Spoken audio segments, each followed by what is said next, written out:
Jan Kluza, Stanisław, jeszcze do tego mnie znaleziono w dokumentach w paszporcie. Pochodzę z Wieliczki.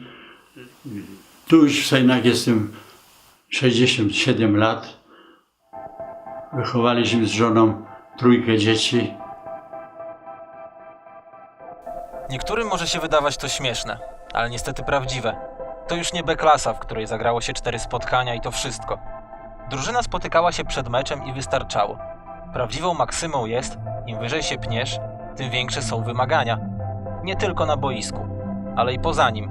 Związane jest to z kosztami, jakie pochłania sam sport. Nasza drużyna zbyt dużych wkładów nie wymaga, a to dzięki takim ludziom, którzy pracują nie dla pieniędzy, medali, a dla swojej własnej satysfakcji. Gdzie czasami nie słyszą słowa dziękuję, a utrzymują wszystko na swoich barkach i dzięki nim dalej się rozwija to, co jest piękne. Takie fragmenty znajduję w kronice Ryszarda Żelińskiego, wieloletniego trenera, piłkarza Pomorzanki, człowieka, który wprowadził klub do 4. ligi, któremu sejneński sport zawdzięcza bardzo wiele, żeby nie powiedzieć wszystko. Od tego czasu, jak zacząłem w piłkę grać, to była Wieliczanka. Później tam przemianowali na jakiś okres Kolejarz Wieliczka, no bo to sponsorów też wtedy czas szukali. To ja już zacząłem grać jako junior w 43 na 4. rok. W tej Wieliczance. Później cały czas grałem też już jakieś starsze juniory, później już w tej Wieliczance to ja grał, brat i 2 braci moich.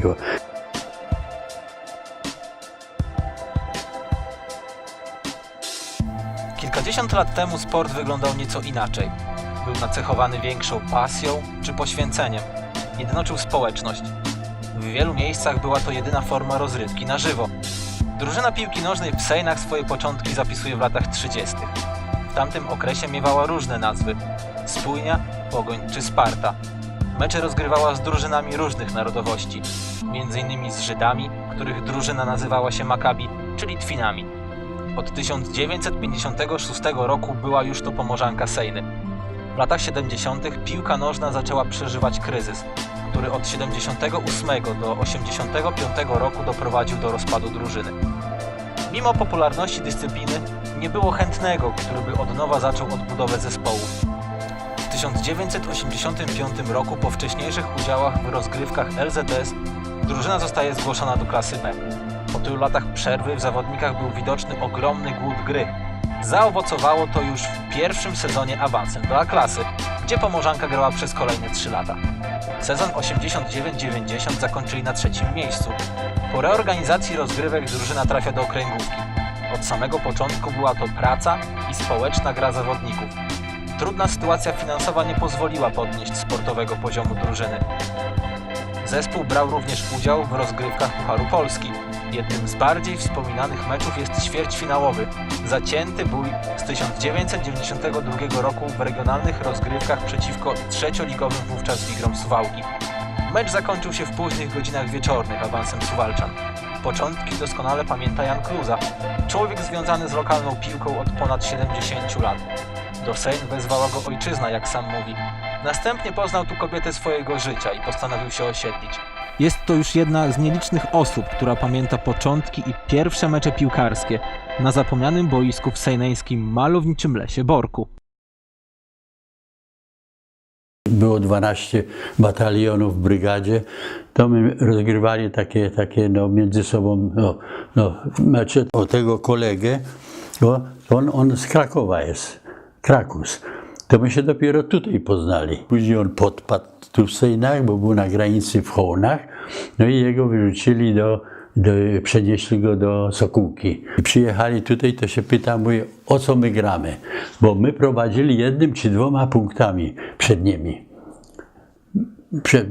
Na tych 12 drużyn. No i tak jak oni mówią, że oni mają obiecane, jak mówi, zdobędą mistrzostwo brygady, to mówi, jedziemy wszyscy na urlop, bo w większości nie było na urlopie jeszcze, to już był po 2. roku służby. No i my się tak dogadali, że a wy o co? No my jako mistrzowie prowadzimy w tej grupie, to dalej chcemy.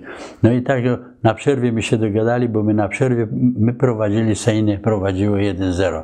No i później gadamy jeszcze raz.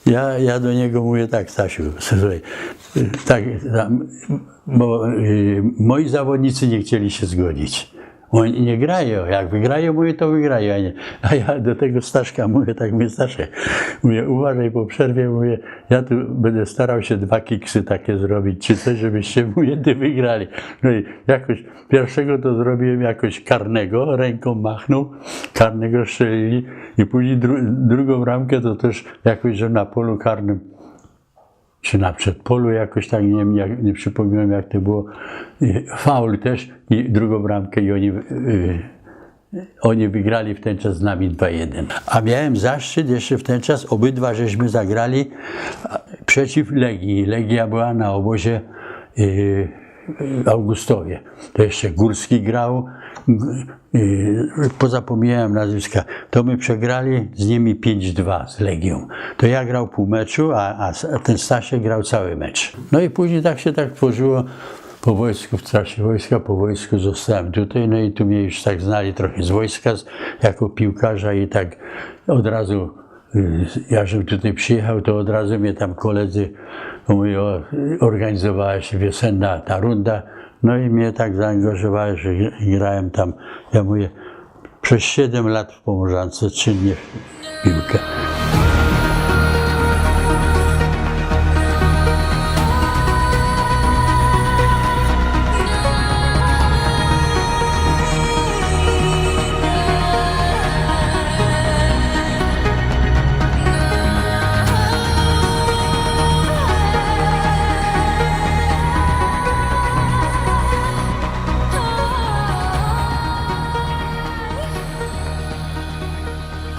Kronika, rok 1987.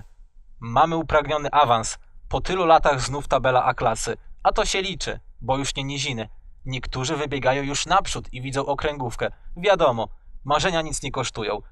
Przed pierwszym spotkaniem u siebie nastroje dobre. Gdy 11 obu drużyn wyszły na boisko, pojawił się mały strach. Zresztą, jak przed gwizdkiem sędziego każdego spotkania. Ostatecznie zremisowaliśmy 3-3. Ganiać, żołnierze, ganiać!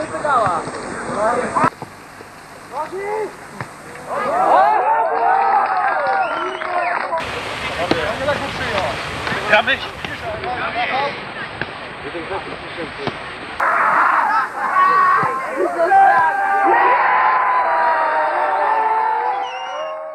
Sportowa historia Jana Kruzy na Sejneńszczyźnie rozpoczęła się od poznania miłości jego życia, z którą spędził 67 lat. I jak do tego doszło? Kiedyś tak nam wpajali i tak było, taka prawda była, że jak mówię, wojsko z ludem, lud z wojskiem. To później nawiązywali takie kontakty z ludnością cywilną. No to było koło gospody i tam jeszcze inne takie były, też te koła tak jak dzisiaj, ja wiem jakby to powiedzieć. I to wszystko całe się odbywało, te zabawy w domu ludowym. Dzisiaj Dom Kultury, a kiedyś był nazwany Dom Ludowy. No i tam żeśmy raz, drugi raz na tej zabawie i między innymi jak na tej zabawie tak by stali jak to, no to scena była na tej scenie, ja to tak obserwowaliśmy, no, to mimo że są muzyka muzyką, aleśmy obserwowali babki. Ja to mówię tak od razu, jak żona wyszła tam z 2 koleżankami, żona już nie żyje, a te koleżanki jeszcze żyją. I tak później od tego zdarzenia ja tak mówię, że ja mówię z tą babką, ja muszę dzisiaj zatańczyć, chłopy musicie. No i tak się stało, że po kilkunastu kawałkach ja podszedłem do nich, no tak jak to mówią, oni zagrali w ten czas w 4, a ja tutaj się bawię, no i później jeszcze 2 czy 3 kawałki, żebym jeszcze raz z nim zatańczył, no i od tej zabawy to było w 51 czy 2 roku na wiosnę. Takie historie pokazują, że pasja i poświęcenie mogą wszystko przezwyciężyć. Wielokrotnie nasze marzenia są w stanie dotrzeć tam, dokąd potrafimy zajrzeć wyobraźnią. Spełnienie i sportowa pasja nie muszą się ziścić na Camp Nou, Santiago Bernabeu czy Old Trafford. Prawdziwa miłość do sportu znajduje również swoje ujście gdzieś dalej, pośród codziennych problemów, zmartwień i własnych emocji. Ta znajduje się na pograniczu, w malowniczym miasteczku Suwalszczyzny.